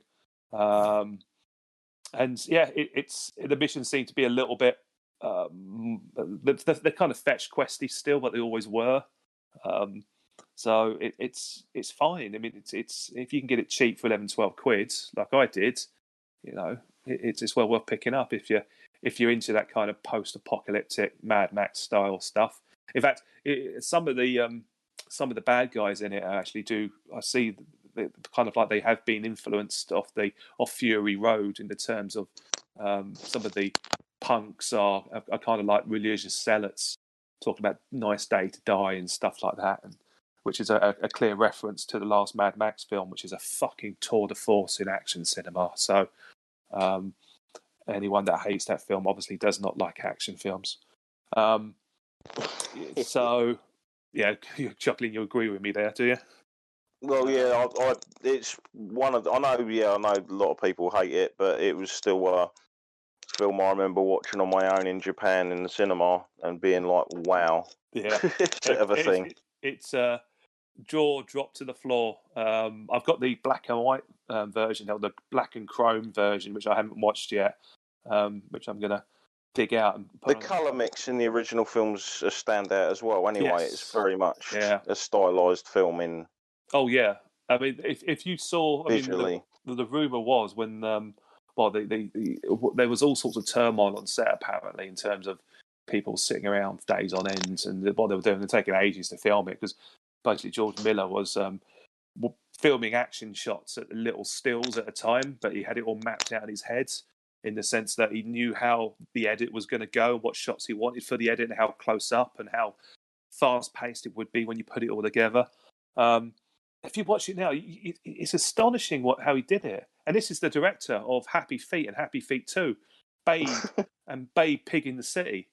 I mean, fucking hell, mate. I mean, incredible. Absolutely, I quite like the Babe films, actually. Not so hot about Happy Feet, but yeah. That's it, really. I'll go off on a bit of a tangent, I guess. I did play some more Street Race 4 and Hades, but I sports about them so much, so there's no point in me saying any more on those. Said Street Race 4 is I've gone back to the Xbox version for a little bit, but now I've gone back to the Switch again. But that's about it, really. Okay. Right, before you jump in, Webby, I'm going to chip because I've got to be up for work in the morning. Yeah, you crack on, mate. I've only got 2 games to talk about, so we're near the end anyway. So, yeah, you crack on. Yeah, fair enough. Have a good one, guys. I'll catch you next week. Hopefully, chat about the PS5. Yeah. Awesome. Ooh. Cool. All right. Mate. See you, mate. Okay, I've only played 2 more games that we haven't talked about. Euro Truck Simulator 2. Next. No, so I want to talk about this. Yes. It has a VR mode. So I donned my VR headset and put it and started to play it in VR mode. Guess how long I lasted playing this in VR? About 5 minutes. About as long as this section's going to take. About 4 minutes. Less than 5 minutes. I got so fucking motion sick. It was unbelievable. I started driving my truck and I was like, bleh, bleh, just feeling really, yeah, man. I get really bad motion sick in VR for some reason in so many different games. It's really weird, and it's frustrating because the game looks beautiful in VR. You know, you move your head around, you can see everything and check your mirrors and all that bullshit. But I just can't play it in VR, man. It just makes me feel physically sick. So I had to take the VR heads off, and I'll only be playing that on a normal screen. So that's all I wanted. That's all I wanted to mention on that. And the other game I have been playing is Call of Duty Modern Warfare Remaster. So the original one, the best one, arguably still the best campaign, the Call of Duty campaign. With soap and all that, and you have you have the famous Gilly mission. You know, Gilly's in the Mist. Yeah, that famous mission. Yeah, so I got the Call of Duty remastered a couple of years ago, actually, to play multiplayer, and didn't really play it much. What I'm finding is when I'm putting Marcus to bed, my missus will a lot of the time will lay in bed with him to get him to sleep, and I'll sit downstairs with my daughter. And you can't really do a lot with a baby, so I just put her on my legs and rock her to sleep on my legs, and I'll pick up the Xbox controller and just play a game for half hour or so. So what I'm finding is the Call of Duty Modern Warfare Remastered is perfect because I can bang out a mission or two while I've got my daughter on my lap. So it's quite good. So I'm actually really enjoying it. It holds up quite well, actually. I forgot how good it was. So I'd say I'm about halfway through, and I've done the Guinea mission. I've done a few missions after that, actually, and I'm really enjoying it, man. It's a good game. Yeah, that was a real good campaign, though, wasn't it? Yeah, it is. It is a great campaign. And you've got to do the what's it called at the end? The Mile High Club. Oh God, was it under? There's a certain time for a mission for Chivo, wasn't there? Yeah, oh fuck that! I'm not trying that again. Oh my God, I nearly lost my sanity trying to do that on the 360 for that Chivo.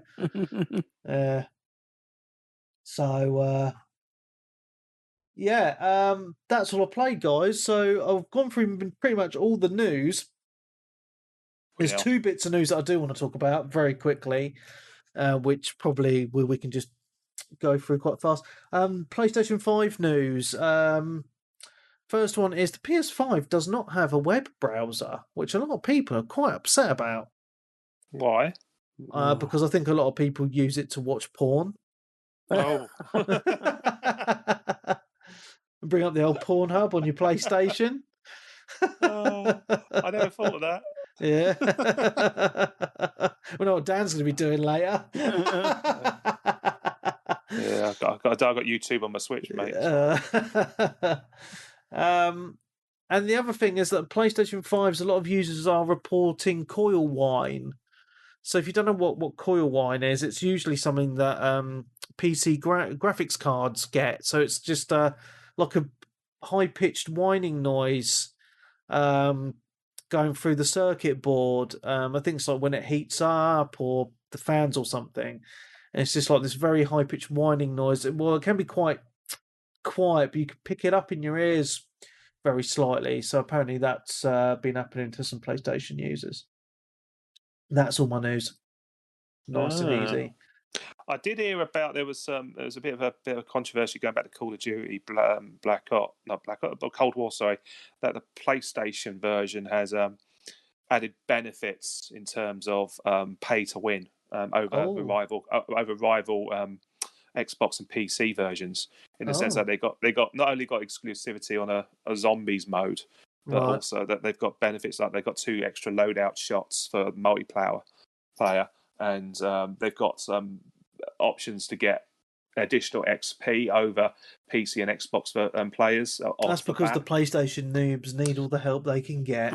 Yeah, and as I said, it's I don't know. I mean, I was in a chat with Mac about this, and we were discussing last night not only but basically some bad practices, and I think we mentioned that the whole Avengers debacle, basically losing Square Enix a ton of money. Yeah. And how I was kind of interested, but I was planning to play it on Xbox, but after they did that bullshit with Spider-Man being a Sony locked-in exclusive, I wasn't interested. And makes sense. I think this needs to stop. I really do. I think the gaming companies need to stop trying to get one up on each other on these big franchise games. I know there's a lot of money involved, and they do want to be the preferred kind of a platform of choice when it comes to these big games, because people who choose COD and FIFA as their daily updates sometimes don't buy anything else, and I get that, but come up with better ways, for crying out loud, that don't disadvantage other players who haven't decided to choose the option. And no matter how much money Sony gives you, it's not right. Well, COD is basically, that's a PlayStation game now, isn't it? That they get all the exclusives. Like, I think with Modern Warfare, they had a year exclusive on a certain game mode. Yeah, they got same with a certain game made on Zombies this time around. It's exclusive for a year and for PlayStation owners. And I bet it's not a deal breaker to a degree, but it just goes to show some of the contempt. I think it's contempt personally for your consumer base. Yeah, they may kind of, but until I suppose gamers stop fucking buying these things and away with the wallets, which they'll never do, they're going to keep doing it. Yeah. But I will call foul any bullshit I see like that. Yeah. I do understand people have got to make money, but fucking hell, it'd be interesting to see if Call of Duty makes any money this time around, because everyone's still stuck on Warzone by the bloody sounds of it. Yeah, well, it's quite interesting because obviously a lot of the PlayStation 5 games, the prices have been jacked up to £70. Yeah. One of those games is Godfall, which is out, and it's god awful. Yeah, it's been bombed by all the reviews, and obviously that isn't always indicative of what the users are going to feel, but most of the users as well are like, oh my god, I've wasted £70 on this pile of shit. As £70 is a lot of money to be throwing away on a game that's a pile of crap. So yeah, I think things will settle down in terms of prices soon enough. I hope so. I think, and well, this is the thing. You're going to have a situation where what was quite clear when I was in Asda yesterday is that they're selling 3 different versions of Call of Duty on the shelves. There's quite clearly the Xbox One and Xbox Series S and X version, all in the same disc, quite straightforward. Yeah. And then right next to it, you had versions for PS4 and PS5. Yeah. So until you have, I mean, because you're not going to have that duality on a single disc you can do. I mean, Spider-Man, fucking Miles Morales does it. Right. I mean, until you have that duality of, you buy a PlayStation 4/5 disc. It's you're always going to have this problem where the companies will slap an extra 10, 15 quid on top of the PS5 version of the PS4. because not every single game on PS5 or PS4, PS5 is guaranteed to be, forwards and backwards compatible, upgradable via smart delivery. It's just, I think until I suppose PS5's become more established, you're going to see this problem. Yeah. And then all of a sudden, the PS4 version is going to disappear from the market, and every game's going to be 60, 70 quid all of a sudden. Yeah. Like with a click of a finger. So just be wary of that. Yeah. Oh, so move on to questions, Dan. Yeah, man. We've not had many, so it's fine. This is going to take probably about 5 minutes. What's my tag on Discord says, how do the people not getting a Series S or X on launch feel about them now that they have been released? If I'll be honest with you, it's been nice for us Xbox, Game Pass owners, because all of a sudden we've got all this new shiny to play with that have come out. New dashboard is very nice, very slick. I quite like it. All of a sudden it's a lot more snappier than it was before, a lot more responsive. Yeah, it's been, it seems to me like it was kind of the old version was, it's like night and day, the difference. Even on Xbox One X, I can tell the difference. And on top of that, all the new games on Game Pass Ultimate, very nice, thank you. It feels like everyone's had a brand new launch day to a degree, no matter if you bought a new bit of kit or not. It seems to me like there's something to celebrate at least. Yeah. Do you feel the same way? Yeah, pretty much. I mean, I've been, as you know, I've been trying to get one, but I'm not. It's not the end of the world. I'm quite happy to wait till the next batch is released. Like you say, there's nothing really out that on it anyway, so it takes I can't play. Yeah. I don't think it's that much of a leap in graphic wise and stuff anyway. So yeah, I think the biggest leap is just the load times. That's what people said to me, is the load times and just smoother gameplay. Yeah, so I can wait. Cool. Cool. Don't think we had anything on the Twattersphere. We've had a few on Facebook, but not many. So this is going to be quite quick. Callum says, does anyone think we will see Microsoft release a low-power Apple TV-style box that streams games and movies at some point? I think I've already talked about this on 2 podcasts already, that there has been news that Microsoft are going to be doing that in the future. That'd be pretty cool, though. Yeah. One that's probably more up Dan's alley, because he watches more TV than me. What have the hosts been watching during lockdown? Any recommendations? I've been watching. Well, I like serialized shows. By that I mean I'm not really much of a binge watcher anymore. I kind of get burnt out by TV shows if they're all in one fell swoop and expect me to watch everything all of a sudden. So I like the serialized stuff. So I've been watching Fear the Walking Dead. It's got really good again. The last series and a half have been fucking dog shit. But this has got so much better. And the last episode that was on is pretty much a flashback to The Walking Dead and a storyline that was occurring, I suppose, the back end of Series 7 / Series 8 to a degree, the end of the Saviour's War.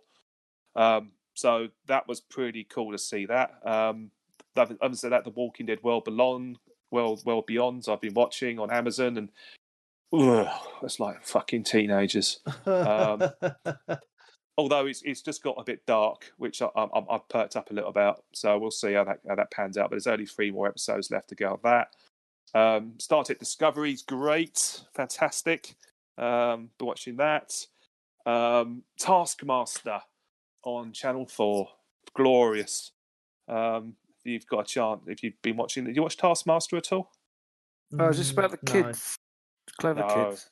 No, it's not the Clever Kids. The comedy show with Greg Davies and Lil Alex. Oh, yeah, I've got it on record, but I've not watched any of it. Yeah, it's all on all 4. All the previous 9 series is on there as well. So if you want a bit of silliness, definitely check that one out. What else was there? So I've been watching quite a bit. And then, the midweek one. And there was one, also obviously the Mandalorian. Are you watching that as well? Yeah, I've seen the first episode of season 2. Yeah. It's the second episode's out now, isn't it? It came out Friday. Yeah, third. There's 3 now. Oh, bloody hell. Yeah. I'm way behind.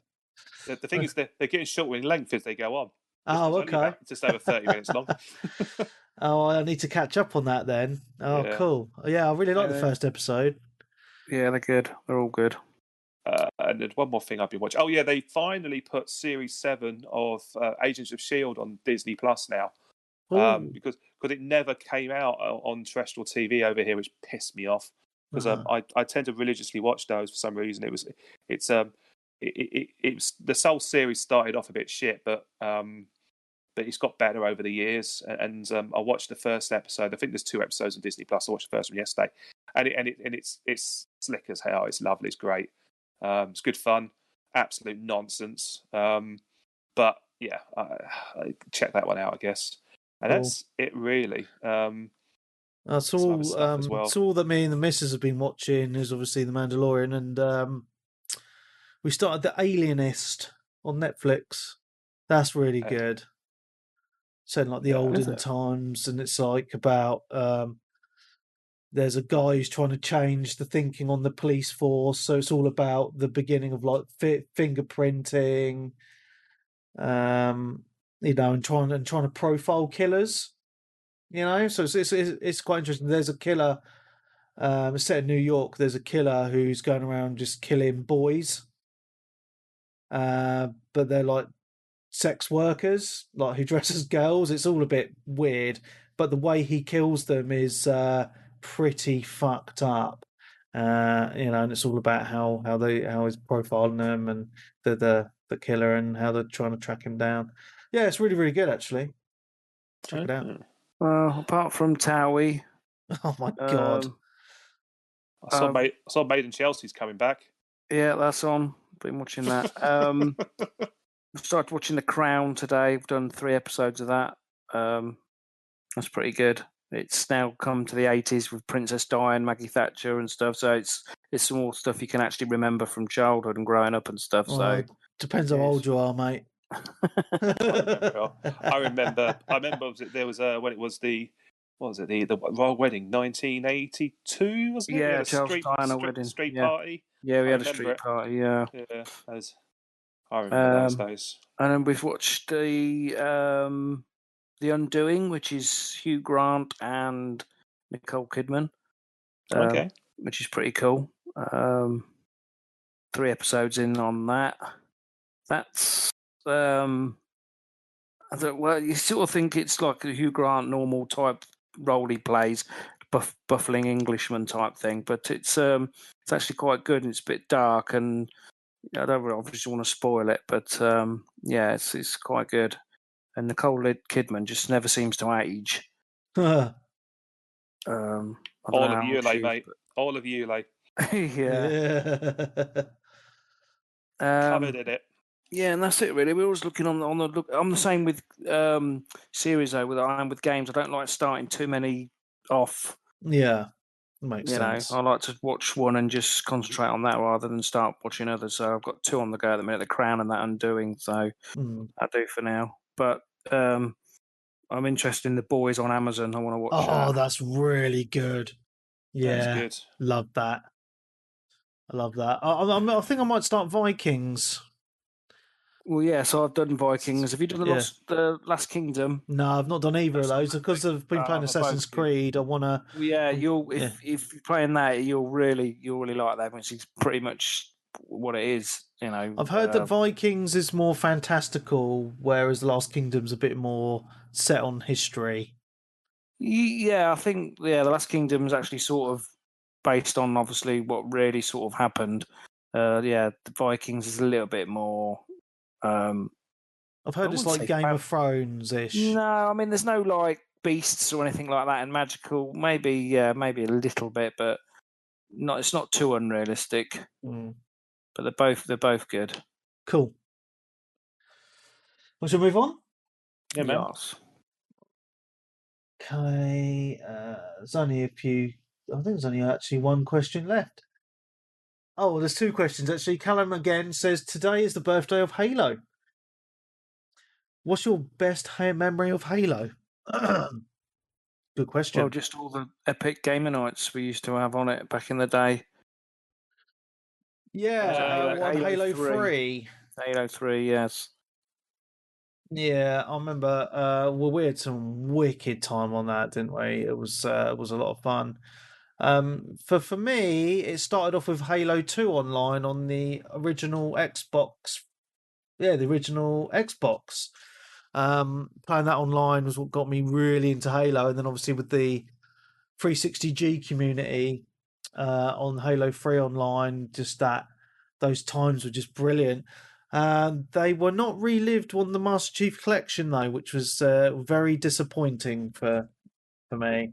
You know, do you feel the same on that, guys? Nah, never been a Halo fan. No, peeps, no. Well, no. My son still plays Halo, and I think it's dated. Yeah, I mean, I know Colin doesn't tried to revive it in the community with some sessions, but it never. I don't know. It didn't hold that same magic, did it? No.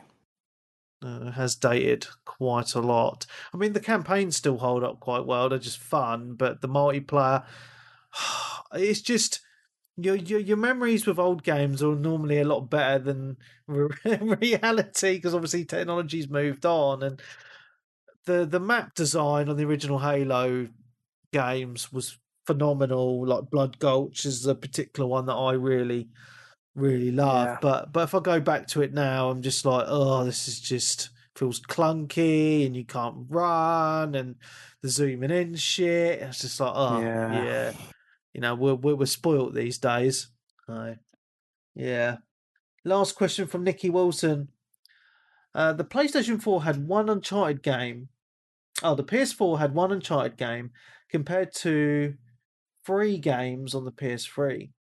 Xbox One had 2 Gears games compared to 4 on the 360. Both gens were roughly 7 to 8 years, so a similar time frame. And this gen has launched with hardly any games. So why are games taking so long and most get multiple delays, especially when most use the same engines like Unreal or Frostbite? Games are getting more expensive to make, I guess. So you want to drag these things out as much as possible to monetize them, I guess. I think there is actually 3 Gears games on the Xbox One. You forgot about Gears of War Ultimate Edition, which was a complete rehauling of the original Gears of War. So I think the challenge, particularly with Gears in that particular sense, was that I think there was a new studio. That's why you had the Gears of War Ultimate come out. So they needed to kind of work out how to build Gears of War themselves before they can go on to Gears 4. So I get what he's saying to a degree, but at the same time, especially with Uncharted, I think Naughty Dog didn't want to do Uncharted, another Uncharted straight away because they did one on the Vita, so they wanted to go off and do The Last of Us. Yeah, this is the thing, really. I mean, you can't. I think you really got to start looking at studios rather than individual games in the franchise to be able to actually draw a complete comparison and a fair one. Yeah, because I think with Halo, Bungie just didn't want to do any more Halo games. They wanted to kind of do something completely different, so they left Microsoft. Went with Activision. Big mistake there, and now they're on their own. And I think Destiny 2's doing okay now. They just released a new DLC. I think it sold quite well. Yeah, but it just I think it gets to a point where game devs just they've made 4 or 5 of the same game, and they just want to try and do something different. Exactly, and you can't blame them for that. To be exactly, I mean, if you got a situation, well, that's why. When you go to a gig sometimes, you always have to humour some bands when they want to play some of the new material to a degree, even though it's not as good. Yeah. But, the audience are there for the hits, and they want the hits. So you've got to give the hits. I've been to plenty of concerts where they haven't even bothered with the hits. They just played all the new stuff and fucked off. But other times, it's even though they had a new album out, they'll just basically, just smash out all the popular stuff, and everyone's happy.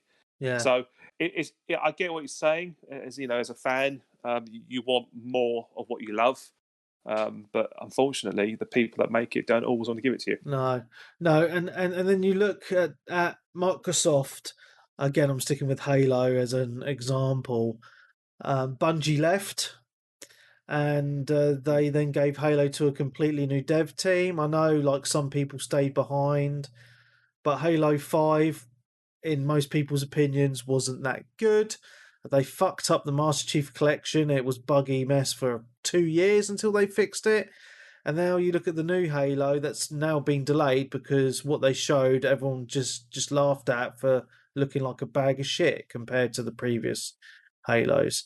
So, it's all good things should come to an end at some point, right? And I think it's sad for me to say I think Halo has had its day, and I think Microsoft need to move on to something else and stop relying on it. Well, yeah, well, I suppose, but at the same time, you'd always have an audience there, anyway, you could have a situation now. This could be the worst selling Halo ever, considering it's, most people are just going to try it out on Game Pass. Yeah. So we'll see. Shall see. Yeah. I think what will happen, I guess, is the long-term player base on Game Pass, and they need to get the multiplayer bang on right. Yeah. And if they get that right, they'll be fixed. They'll be sorted, because there'll always be a place online for online Halo multiplayer. And if they had the hits, as Dan says, and add some of the classic maps, which are fan favourites, they might be on to a little bit of a winner. Who knows? Yeah, maybe. Cool. All right, last question. Mm-hmm. Oh, no, that was the last question. That's the end. Well, it was. Yeah, that was the last question. Yeah.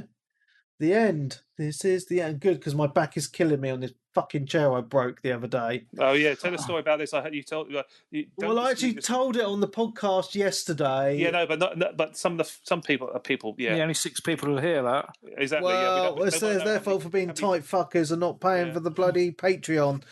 How many pies you been eating? I've got a COVID belly, mate. I did actually. So when I was at the start of COVID, I actually was doing a lot of exercise, and then I kind of tailed off. And then I started again, and then I had the snip, and then I couldn't do anything for a couple of weeks, and that couple of weeks has now turned into over a month or so of sitting on my fat ass doing nothing. So you broke your gaming chair. So I broke my gaming chair. I leaned back in the chair, then I'd heard this big snapping sound, and it now doesn't go back up fully. So it's like really uncomfortable to sit on, because it's the back just is like backwards at a funny angle. Yes, I've had to order a new chair. It's coming on Tuesday. And I need a comfy chair because I work from home as well, and I sit on my fat ass for 12 hours at a time for work. So yeah, I've had to shell out quite a lot of money for a new chair, which is a little bit annoying. Unexpected expenses. But yeah, how much you pay? 180 quid. Ooh, what? Yeah. Ooh. That's cheap for a chair, mate. I was looking for chairs, and a lot of them are like 500 plus. I work from home now, and I was using a garden chair with a cushion on it for most of it, which worked fine. And then now I've spent 80 quid on a nice faux leather chair, which doesn't recline or anything like that. It's just a nice chair. You sit in it, and it does me fine. The problem is, I mean, because I sit in it for so long, because I was doing my gaming as well, you need something, whereas your back's just fucked, and like I can feel it now. My back is just killing me. You got to be comfy, especially when you're working. There's nothing more demoralising than being uncomfortable. And working and gaming sometimes at the same time. Okay. All right, that's the end of the show, right? I think so. Yeah. Cool. Thanks for coming on, guys. It's been awesome. No worries. Yeah, so from me, Mark Webb, Gamer Tag, Pins on D, Steam ID, Webby, 360G. Resident Givo Hall, Mr. Peeps. The ambassador of something or other, Cinema Dan. And Sensei Switch had to leave to go to bed. So anyway, what shall I say now? Bye. If you're not a tight ass, then subscribe to the Patreon, patreon.com/360gamercast, £5 a month. Gives you access to a show every single week of the year and all the extra special shows for less, well, depends on where you live, for the price of a pint, right? So don't be tight, so subscribe and enjoy the extra podcasts. It gives you an RSS feed which you can add onto any podcast app. And you can just download the shows on there. I put every show on there from every week, so you don't have to faff around with 2 feeds, because I'm nice like that. Twitter, 360 Gamercast. Facebook, search 360 Gamercast. Discord, the link is in the show notes. That is the end. So thank you very much. We will see you next week. Goodbye.